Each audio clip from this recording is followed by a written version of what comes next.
मुरली अण्णांचा आदेश, विमानाचा हवेतच यू-टर्न. लँडिंगनंतर ऋषिराज सावंतला समजलं, बँकॉक नव्हे तर पुण्यातच पोहोचलो. माजी मंत्री आणि शिंदे गटाचे आमदार तानाजी सावंत यांचा मुलगा ऋषिराज सावंत यांचं काल अपहरण झाल्याची माहिती समोर आली होती. मात्र काही वेळानंतर पुणे आयुक्त रंजन कुमार शर्मा आणि तानाजी सावंत यांनी पत्रकार परिषद घेत ऋषिराज सावंत यांचं अपहरण झालं नसून मित्रांसोबत तो बँकॉकला निघाला होता अशी माहिती समोर आली.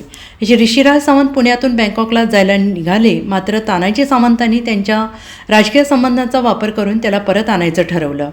केंद्रीय नागरी उड्डाण राज्यमंत्री मुरलीधर मोहोळ यांनी यामध्ये महत्त्वाची भूमिका निभावली अशी माहिती समोर आली आहे.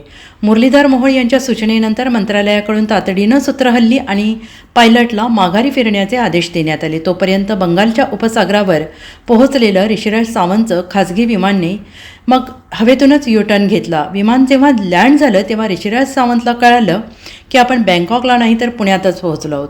दरम्यान ऋषिराज सावंतसोबत आणखीन कोण कोण खाजगी विमानानं पुण्याहून बँकॉकसाठी निघालं होतं याची माहिती समोर आली आहे. ऋषिराज सावंतसोबत प्रवीण उपाध्याय आणि संदीप वासेकर हे दोन मित्र खाजगी विमानात होते. Bureau report SBN Marathi, Pune.